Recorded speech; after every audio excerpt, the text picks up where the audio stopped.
cambio es inherente a la vida. Nosotros cambiamos, vivimos con el cambio, nos adaptamos a él. Pero, ¿qué pasaría si cambiase el cielo, si se encendiera y se tornase ardiente?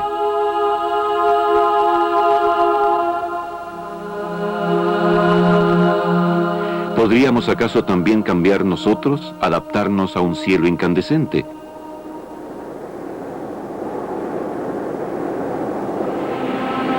Eso podría ocurrir, y no solo a los futuros habitantes de nuestro planeta a orillas del último mar agonizante. Podría ocurrir ahora, durante la vida de este niño, la vida de su madre, la vida de los que ahora son gente madura.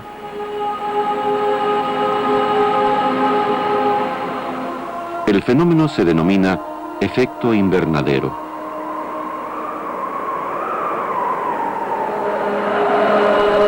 Como el ojo humano ve las cosas de manera selectiva, hallamos difícil adaptarnos al cambio.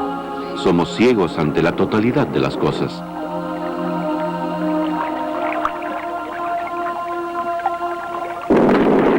La mente y el ojo descomponen el mundo en fragmentos. De cerca, el mundo parece sumido en el caos, una mezcolanza desordenada y fortuita, carente de forma o de significado. Desde más lejos, las cosas adoptan formas y patrones.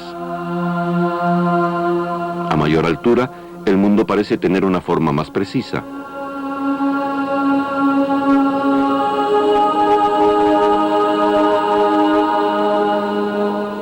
La ciencia busca formas, busca reglas fundamentales, pero en el caso del clima, esas formas no aparecen. Los sistemas meteorológicos son demasiado complejos.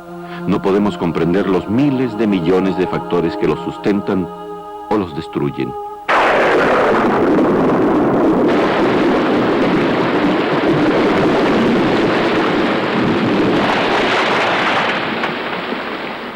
Cada tantos años, la Tierra sufre un ataque cardíaco. La vertiente del Pacífico se invierte y sobrevienen precipitaciones catastróficas. Las montañas se deslizan hacia los valles peruanos. Bangladesh se inunda.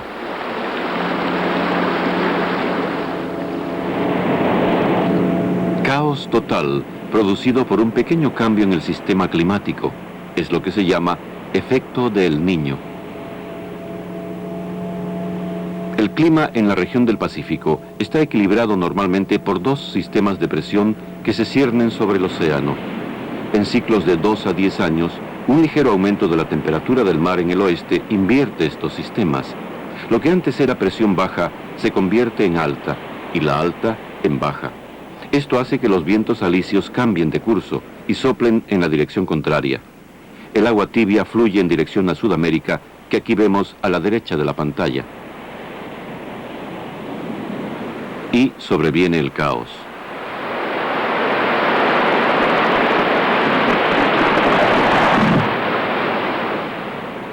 Una mancha ígnea en el computador.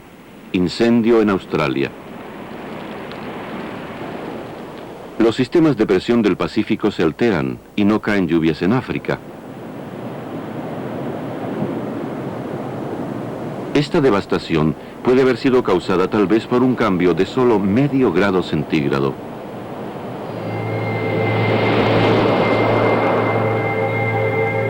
Y si un ligero cambio puede ser causante de esto, ¿cuál sería el resultado de un cambio aún mayor? Ningún lugar, ninguna persona quedaría al margen de sus efectos. El mundo se convertiría entonces en un gran imponderable.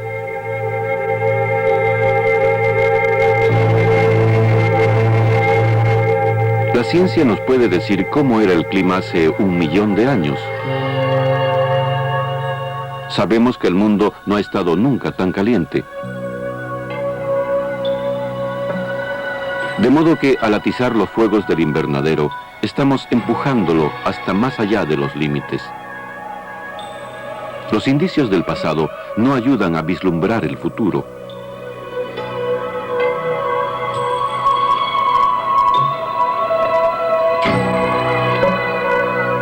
Lo que sí sabemos es quién es el causante. Lo estamos haciendo nosotros mismos.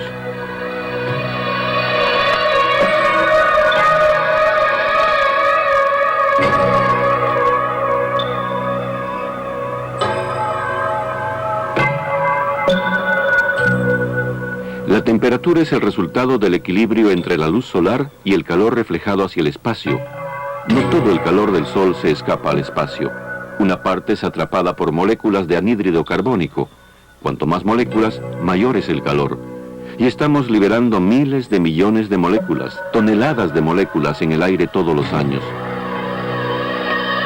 El anhídrido carbónico se libera cuando quemamos carbón y petróleo y prendemos fuego a las selvas tropicales.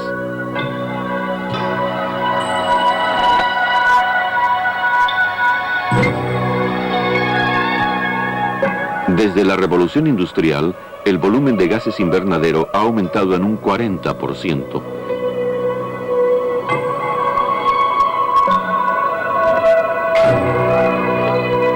Es un error, un efecto secundario de pequeñas decisiones de miles de millones de personas. Pero juntas, 1.000 millones de pequeñas decisiones pueden traer abajo todo un sistema climático. Y la situación va de mal en peor.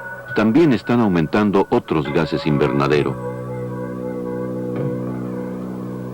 El anhídrido carbónico añade un 50% al efecto invernadero.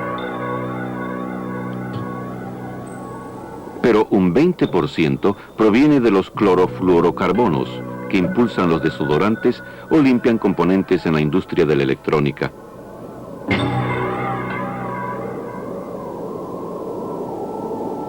El metano agrega un 20% del fango de los arrozales, del estiércol de las vacas que se crían por millones en el mundo.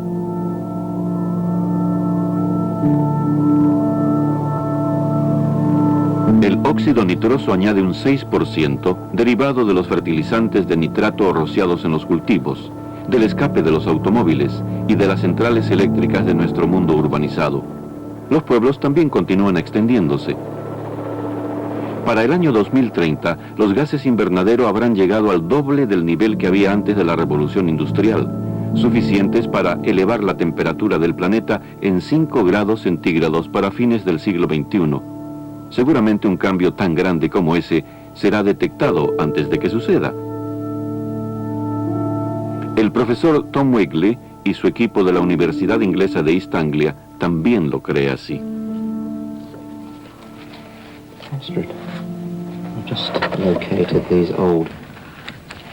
Para averiguar si está aumentando la temperatura, hay que saber primero cuál era hace 100 años. Esto significa revisar los archivos en busca de mapas y diarios de navegación antiguos, estadísticas oficiales, los apuntes de meteorólogos aficionados. Con el tiempo se hizo evidente una tendencia. La temperatura ambiente del planeta ha aumentado, según lo muestra el gráfico, en medio grado centígrado.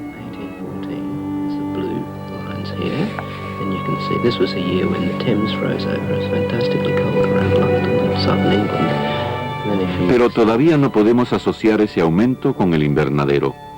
El clima es estable por naturaleza. Hace solo 300 años, Europa era más fría que ahora. Los ríos se helaban, la gente moría de hambre. Sin embargo, también eso encaja dentro del patrón climático normal.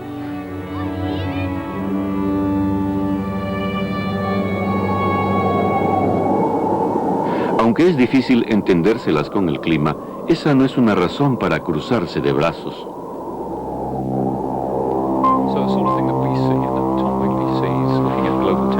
Por lo menos 7 lugares del mundo están mirando hacia el futuro, entre ellos el Servicio Meteorológico de Gran Bretaña.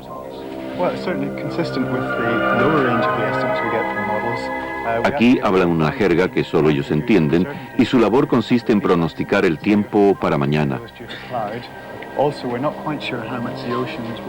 Pero para eso se necesita datos de la mitad del mundo: temperatura, humedad, la presión del aire a 2.000 kilómetros de distancia, dónde están los frentes meteorológicos y hacia dónde se dirigen.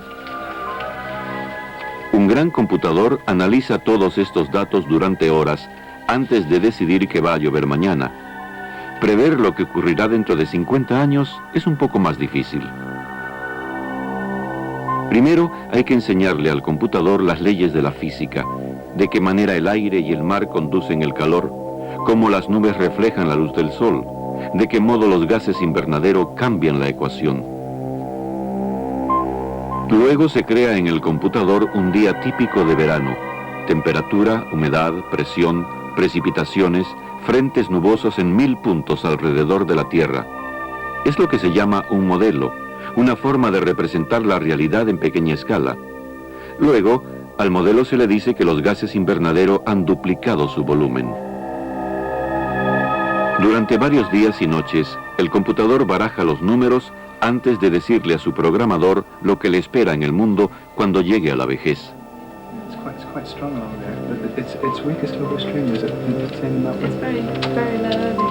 El jefe de modelos del Servicio Meteorológico Británico es John Mitchell.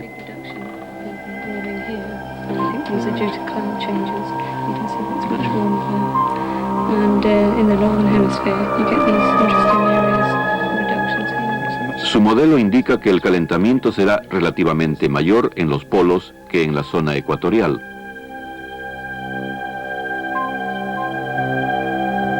Todo esto es muy escueto y académico, muy remoto del borde del mundo donde juega el niño.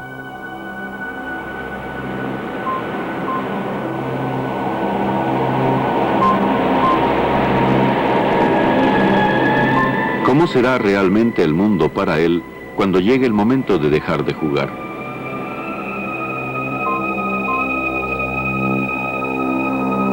El calor hace que el agua se expanda.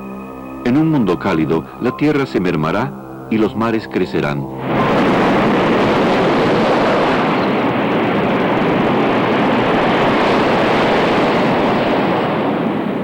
En realidad, el nivel del mar ya ha aumentado 12 centímetros en un siglo.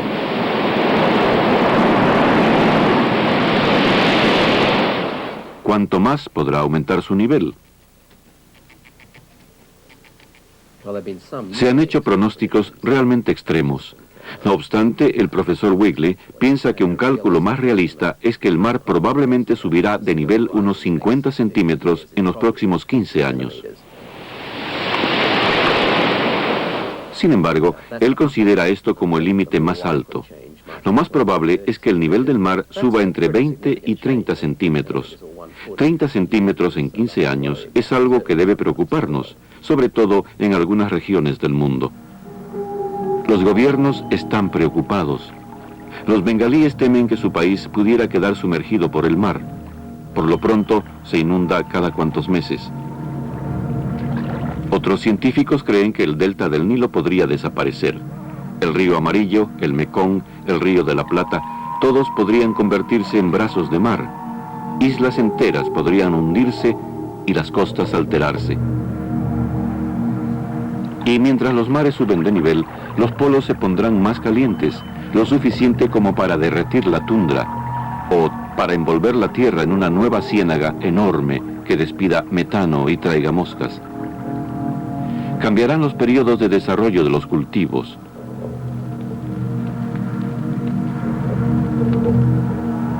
Podría sufrir la vida silvestre. Los ecosistemas migrarían hacia el norte a razón de 32 kilómetros cada década. ¿Podrán soportar estas condiciones los robles y pinos? ¿Desaparecer especies enteras?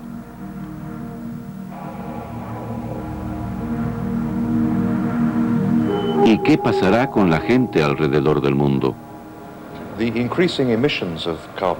Las crecientes emisiones de anhídrido carbónico hacia la atmósfera tienden a reducir el volumen de gases radiados al espacio, lo cual, a la larga, tiende también a elevar la temperatura del planeta.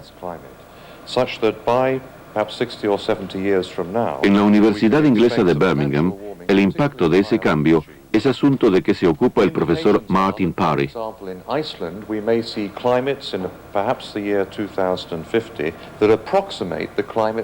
Ha seleccionado 11 países, la mitad en la región septentrional del hemisferio norte.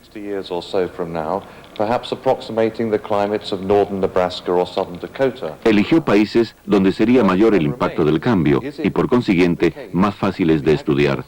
Deseaba saber de qué modo la gente podría adaptarse al cambio. Por ejemplo, el potencial agrícola de un futuro Leningrado podría ser comparable al de la Ucrania de hoy, una de las regiones productoras de granos más importantes del mundo. En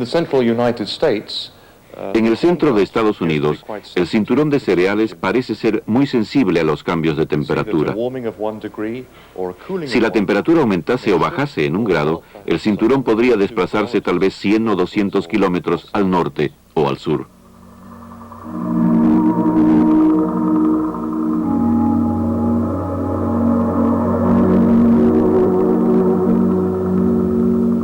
En la región polvorienta norteamericana de hace 60 años, tuvimos tal vez un indicio de lo que sería el año 2050.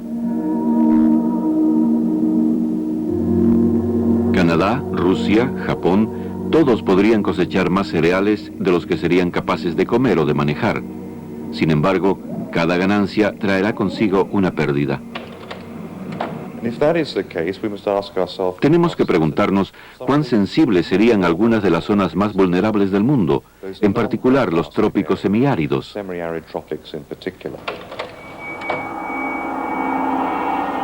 Para muchos, en vez de granos, solo habría polvo, los lugares más pobres del mundo con menos recursos para salir del atolladero.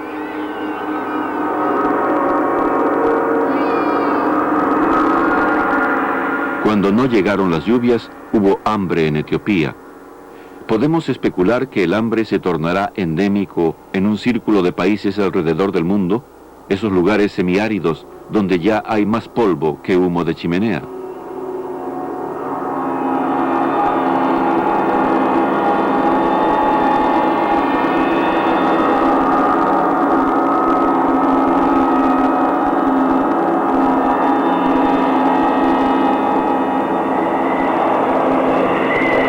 ¿Habrá acaso una resaca de tornados?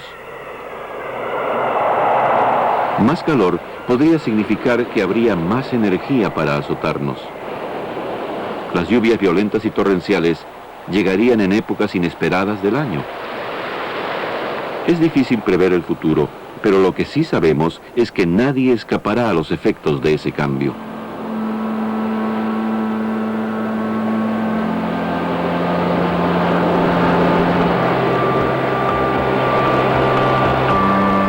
Los ricos pueden protegerse, pero los pobres tendrán que soportar el impacto. Un mundo más caliente no es probable que sea más benigno ni más equitativo. Por su misma naturaleza, los sistemas climáticos son complejos. Miles de millones de factores se combinan para mantenerlos activos, y por eso es difícil desentrañarlos. Desde el espacio vemos formas tenues que estallan ante nuestra vista, pero su complejidad está más allá de nuestro entendimiento. Ni aun los computadores pueden abordar la matemática que los rige. La limitación principal es la capacidad de los computadores modernos. Aun el calcular un periodo de 100 años representa una tarea gigantesca en términos de computación. El profesor Weekly opina que dentro de unos 5 años podrán programar un periodo de 1000 años hacia el futuro, porque los computadores serán 10, 100 veces más potentes. Esto quiere decir que los científicos tendrán una idea más clara, por lo menos, de cómo puede elaborarse un modelo de sistema climático natural. Pero ¿de qué sirve la potencia de un computador si carecemos de los datos para alimentarlo?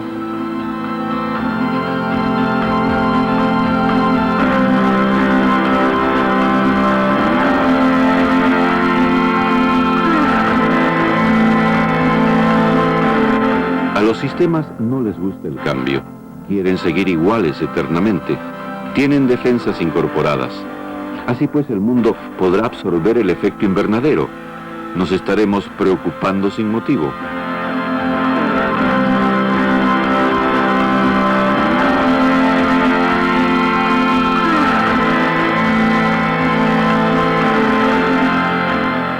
Las aguas del mar van y vienen sin cesar, cambiando siempre, siempre abundante en vida. ¿Es esta acaso nuestra defensa contra el cambio? ¿Podrá el mar absorber carbono, atemperar el calor? ¿O podrán hacerlo las nubes? Algunas intensifican el efecto invernadero y otras lo anulan.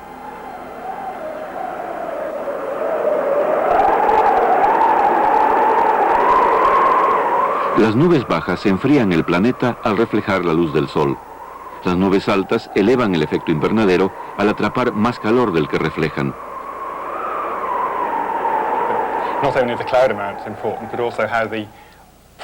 Aunque la cantidad de nubes es importante, también lo es de qué manera cambian las propiedades de esas nubes, o sea, si son más o menos reflectantes. En la Universidad Inglesa de Reading interrogaron a uno de los grandes computadores del mundo.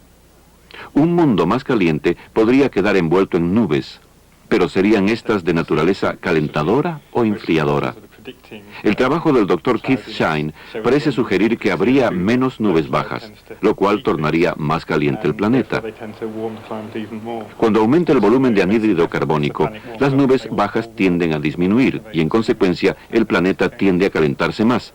Y cuando esto sucede, la Tierra puede retener más vapor de agua, de modo que habrá de aumentar la nubosidad. Sin embargo, siempre volvemos al mar. El mar sustenta la vida, regula nuestro planeta, nos mantiene vivos. ¿Podrá salvarnos ahora, absorber el calor, limpiar la atmósfera de carbono? El mar es un elemento del cual conocemos muy poco. Para subsanar esta deficiencia, el mundo se ha agrupado en una gran empresa, el Experimento Mundial de Circulación Oceánica. Su sede está en el Instituto de Ciencias Oceanográficas en el sur de Inglaterra.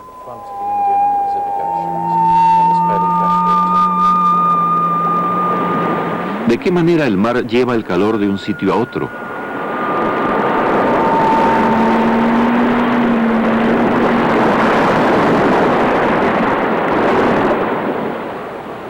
Probablemente en grandes remolinos, cuyo diámetro va aumentando lentamente hasta llegar a 100 kilómetros.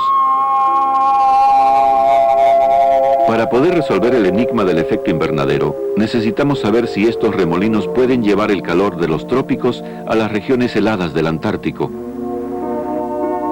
El hielo está protegido por una barrera flotante, un cinturón de agua fría llamado corriente circumpolar, que corre alrededor del polo sur como una resaca. En este caso también se reduce la escala de lo real y se conserva matemáticamente en un computador. Es un modelo del mundo exterior.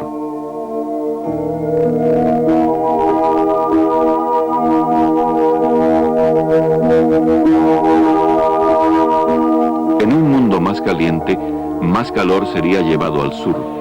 Pero ¿podrán los remolinos que lo transportan traspasar la corriente circumpolar para llegar hasta el hielo?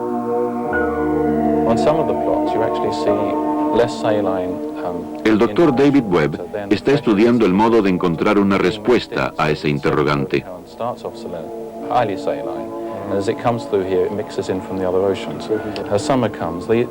El nuevo experimento global debería revelarle un derrotero mucho más claro. Si los remolinos logran romper la barrera, entonces podrían producirse más cambios. El clima es regido en parte por la diferencia de calor entre los trópicos y los polos. Si aumenta la temperatura de los polos, esa diferencia de calor disminuiría. Los patrones del viento podrían debilitarse y ocurrir cambios en el clima. El hielo del mar podría derretirse y dejar que el hielo de la tierra se deslizara hacia el mar para causar inundaciones aún más profundas en el mundo. Es tarea de la ciencia examinar las defensas de la Tierra, decirnos si el mundo puede hacer frente a los gases invernadero. No obstante, algunos científicos opinan que ya es demasiado tarde. Creen que son inevitables ciertos cambios.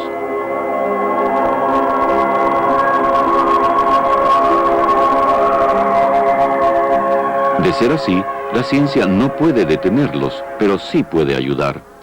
Por ejemplo, ¿hay alguna forma de moderar nuestras acciones, de reducir la emisión de gases, mediante nuevas técnicas, quizás en la agricultura o en la industria?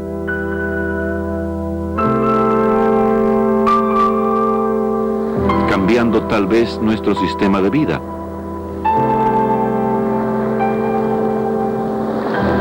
O si todo lo demás fallara, ¿podrá la ciencia ser una especie de vigía del cambio? ¿Podrá mejorar sus modelos, hacer pronósticos país por país más precisos de lo que podemos esperar que ocurra?